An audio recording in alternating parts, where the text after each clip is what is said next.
বাংলাদেশ আওয়ামী লীগ একেবারে শেষ। বাংলাদেশ আওয়ামী লীগ ধুলায় মিশে গেছে। বাংলাদেশ আওয়ামী লীগ আর কখনোই রাজনীতি আসতে পারবে না, করতে পারবে না। বাংলাদেশ সম্মানিত মুক্তিযোদ্ধা বীর উত্তম বঙ্গ কাদের সিদ্দিকী বাংলাদেশ আওয়ামী লীগকে নিয়ে কি বললেন? হঠাৎ করে যে প্রধানমন্ত্রী শেখ হাসিনা হঠাৎ করে চলে গেল, আওয়ামী লীগের নেতাকর্মীরা আসলে কি তারা রয়েছে, আবার কি তার দরকার ছিল? আওয়ামী লীগের নেতাকর্মীদের কিচ্ছু হবে না। বঙ্গবন্ধুর হত্যার মধ্য দিয়ে যে বিপর্যয় এসেছিল, এটা তার চেয়ে বড় বিপর্যয় নয়। হ্যাঁ, কিছুটা সময় তাদের ভয় যাবে, ভীতি যাবে, কষ্ট যাবে, কিন্তু এটা একেবারে কিয়ামত হয়ে যাবে না। ওকে, এবার চলুন বাংলাদেশ আওয়ামী লীগের শীর্ষ নেতা শেখ হাসিনার ছেলে ও সচিব ওয়াজিব জয় কি বললেন বাংলাদেশ আওয়ামী লীগকে নিয়ে। আমি সজীব ওয়াজেদ জয় বলছি। বাংলাদেশে এখন একটি বিশৃঙ্খল পরিস্থিতি চলছে। সারা দেশে আমাদের ভাঙচুর হচ্ছে, লুটপাট হচ্ছে, আমাদের শহরের বাইরে আমাদের নেতাকর্মী, আমাদের আওয়ামী লীগের নেতাকর্মীদের উপর হামলা চলছে, অনেকে হত্যা করা হয়েছে। এই পরিস্থিতিতে আমি বলতে চাই, আওয়ামী লীগ হচ্ছে বাংলাদেশের সবথেকে পুরাতন গণতান্ত্রিক এবং সবথেকে বড় দল।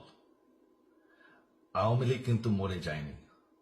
আওয়ামী লীগ এই দেশকে, বাংলাদেশকে স্বাধীন করেছে। আওয়ামী লীগকে শেষ করা সম্ভব না। আমরা বলেছিলাম যে আমার পরিবার আর রাজনীতি করবে না, তবে আমাদের নেতাকর্মীর উপর যেভাবে হামলা হচ্ছে, এই পরিস্থিতিতে আমরা হাল ছেড়ে দিতে পারি না। বাংলাদেশে যদি গণতন্ত্র, নতুন বাংলাদেশ গড়ে তুলতে হয়, আওয়ামী লীগ ছাড়া সম্ভব না। আওয়ামী লীগ হচ্ছে সব থেকে বড় দল। আওয়ামী লীগ কোথাও যাবে না, আওয়ামী লীগ শেষ হয়ে যাবে না।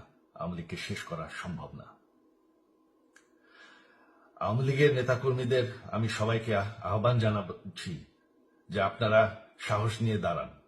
আপনারা একা না, আমরা আছি। বঙ্গবন্ধুর পরিবার কোথাও যায়নি, আমরা আপনাদের সাথে আছি।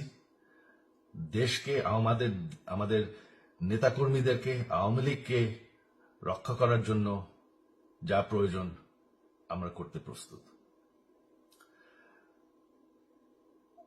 এই যে আমাদের বর্তমান যারাই আছে ক্ষমতায়, তাদেরকে আমি বলবো যে আমরাও একটি গণতান্ত্রিক, শৃঙ্খল, নিরাপদ বাংলাদেশ চাই, জঙ্গিবাদ মুক্ত। তার জন্য আমরা সবার সাথে আলোচনা করতে প্রস্তুত। শুধুমাত্র তারা যদি জঙ্গিবাদ এবং ভায়োলেন্স বাদ দেয়। শেখ হাসিনা মরে যাননি, আমরা কোথাও যাইনি।